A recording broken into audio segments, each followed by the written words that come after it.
wag nyo pala ako samahan, panoorin nyo lang ako. Malikot ang aking malikot ang aking Jumeirah bells. Okay, kumusta naman kayong lahat dyan? At hindi ako nakikita pala. Wait lang. May pailaw tayo ngayon. Maganda ang cute ng aking na-order. Na-order talaga. So, ayan na nga. Sige, tuwad pa. Mag-i-impake tayo ngayon. Ako lang pala. Ito.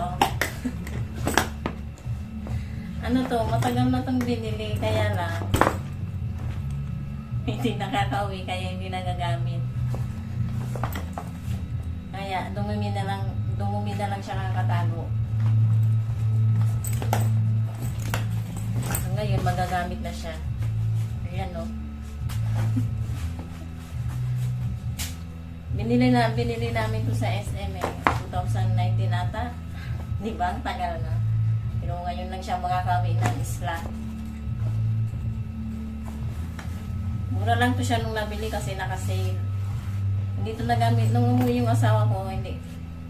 Nung umuwi yung asawa ko, hindi niya to nagamit kasi siya lang naman ang umuwi. Kaunti lang din naman ang gamit. Ngayon, kaming dalawa ang umuwi. Isasama niya ako kasi baka pag bumalik siya pag naiwan ako dito at bumalik siya, baka lutang na daw akong maabutan niya. So, ayan, dito ang kanyang loob. Siyempre may pa bulsa-bulsa dito. Ito naman yung handle.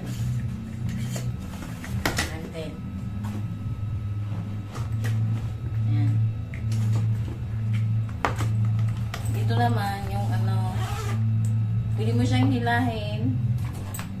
Tingnan mo, pwede siyang maging backpack. O, diba? Bigat yarn.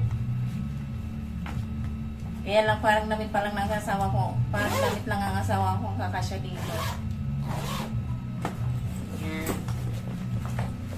Iniimpake na ako. Damit niya muna unahin ko.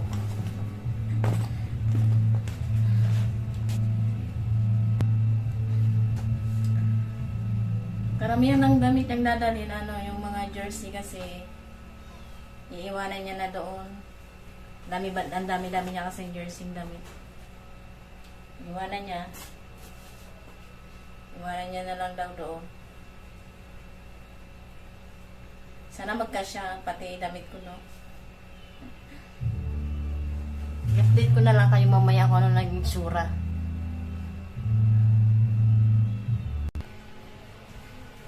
So, ayan guys, tapos na ako mag-impake. Tapos na ako mag-impake.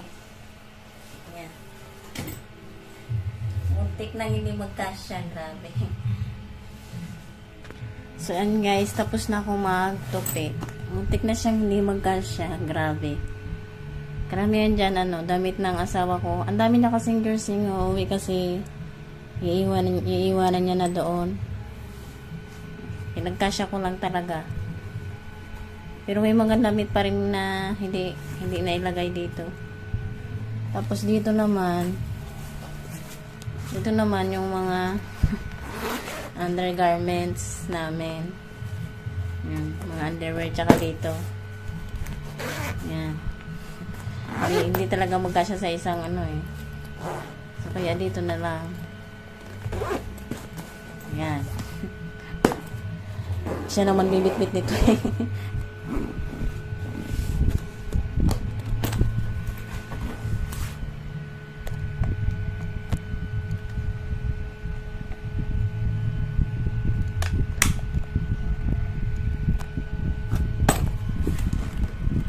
Hindi naman to katulad sa eroplano na kinikilo, kaya okay lang yan.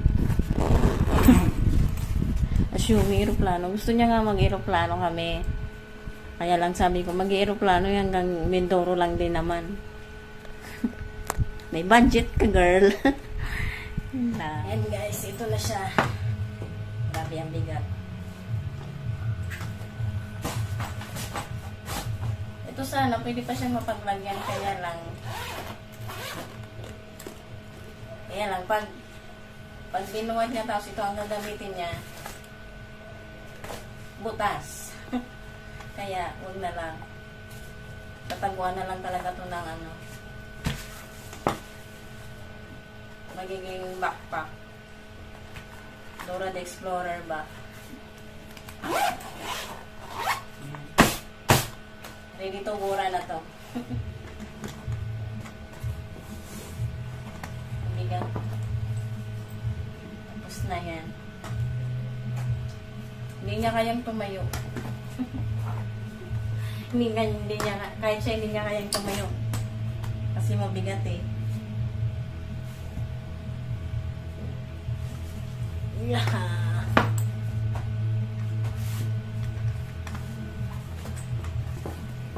Ayan. Dito na muna siya. Tapos, yung mga grabe, laki ng tiyan ko. Okay lang yan. Ano talaga pag nakabakasyon, kain tulog lang ang ginagawa. Hindi ako nahahanginan. Tapos yung aray ko. Aray.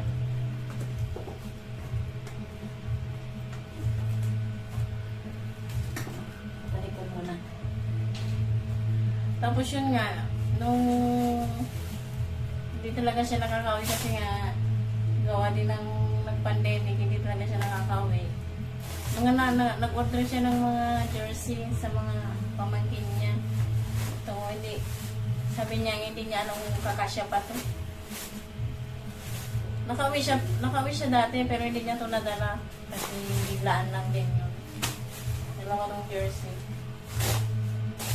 Tapos bumili din ito, dala niya lang ito galing sa ano. Company, pangtali niya daw sa Kalabaw, wala namang Kalabaw. Tapos, siyempre, mangingisda. Bumili siya nito. Bumili siya. Ito pang gamit ata. So, pang ano to eh, pang ano ba tawag dito? Kawil ba yun? Basta yun. Tapos,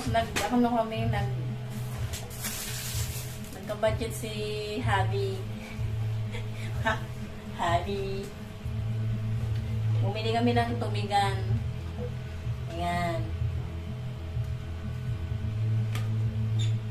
Para hindi na bumili ng bote. Sali na lang. Sa ano kami bumili? Napakainit naman sa shopping mall na yun. Char. Hindi ka bumukas lang kasi noon. Pero syempre, grabe naman ang init. Yung alam mo yung nagantay kami doon ng pagkatagal-tagal, tapos pumasok kami doon. Wala man lang kalamig-lamig. Ayan o, dyan kami bumili.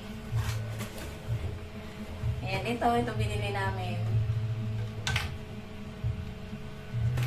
Medyo price yung, okay lang, caring lang din naman. Ayan ang kanyang price. Kita nyo ba? Okay na yan. Ito, pangbalat niya daw sa isda. Ewan ko kung anong babalatan niya. Tapos itong pangkaliskis. Dalawa to siya. Nasaan na ba yun?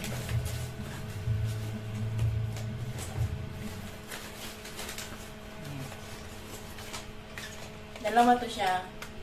Meron na kami dito sa bahay. Kailangan din niya daw to.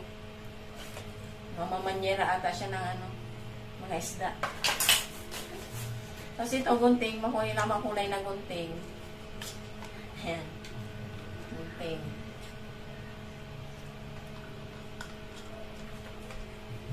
Bumili siya natin ng gunting. Eh, matagal na yun. Kaya bumili na siya. Bumili na lang siya ulit. Tapos ito, goggles ulit. Noon lang din naman ito pinagbibili. Ito ang kanyang price. If kita nyo lang naman. At saka ito.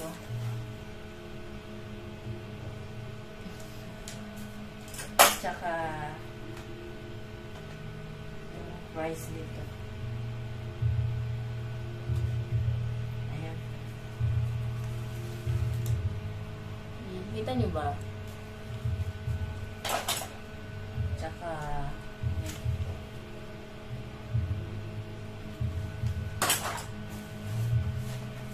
Tsaka bumili din ng nagano ako binudol ko yung asawa ko. Bumili din ako ng pouch kasi mas maraming barya kaysa sa inaalagaan ko to.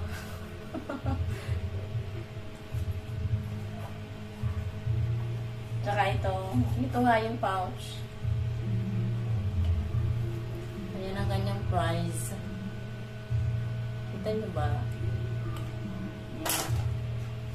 Tsaka bumili din siyang pang-alis. Kasi yung mainit ngayon, ayaw niya magpantalon.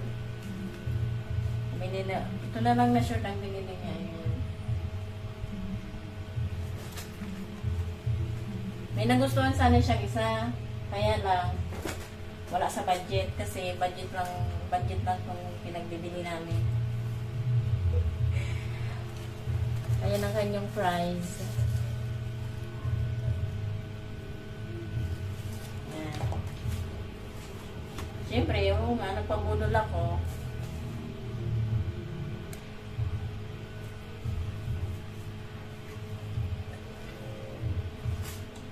Ayun nga, nabudol ko yung asawa ko kaya napabili din ako nito. Mahilig ako sa mga loose na damit. Yung maluluwag ba? Pang-alis. Gusto ko din sana mag-short kaya lang wala naman akong pakialam kung anong meron sa balat ko. Hindi lang ako sanay. Dito lang ako sa paligid. Hindi sa pang-alis. Pwede rin hindi naman siya shorts. Yung maiksi lang dito. Pero ito na lang kinuha ko para malay nyo makapagsimba doon. Malay. Ito din ang kanyang price. Murayta lang to. Nakikita nyo ba? Okay na yan. Tapos ito pa. Singlaki ng barko. Nagagandahan kasi ako dito kasi nagagandahan lang ako. May nakikita kasi ako dito sa labas. Yung iba nga may mga gold pa eh. Daming kolorete. Ito na lang na simplihan lang natin. Kasing laki ng barko, grabe. Ang mahal pala nito, sabi ko sa asawa ko, okay lang ba? Sabi ko, okay lang bang tumapot ako nito. Ito na talaga kasi ang nahanap ko. Kasi ang dami kong nakikita nito. Wala lang naman, pwede naman itong panglakad pang. Dami ko pa pang pasok. Kaya hinabudol ko naman ang asawa ko. Bubudulin ko yung asawa ko. Nagulat lang ako sa price nito. Pero okay lang daw sa kanya. Lagay ko na daw sa tray. Ayan po ang kanyang price. Kita nyo lang. Third, ayaw niya.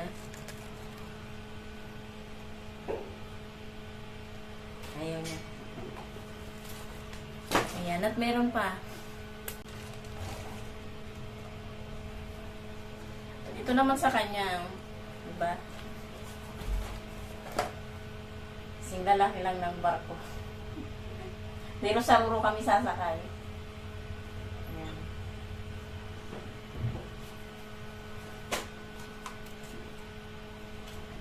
Ito naman ang kanyang prize.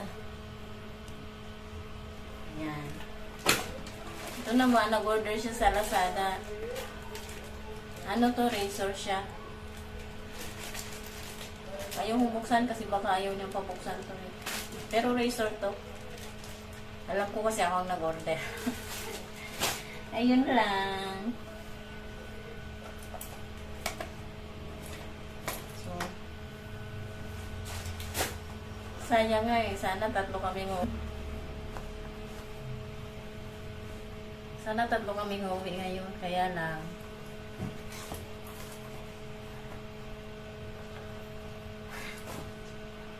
Ayoko mag-ganito baka umiyak ako. Kaya yun din ang gusto ng asawa ko, isama niya daw ako doon kasi baka mamaya, inulit ko na naman yung sinabi ko, no? Baka umuwi siya ditong lutang na daw ako. Gusto ko kasing maiwan dito para maayos ko naman tong balor. So, ayaw niya kaya sama ako. Sama-sama together. Yun lang. Salamat sa inyong panonood. Kung hanggang ngayon ay nanonood pa rin kayo.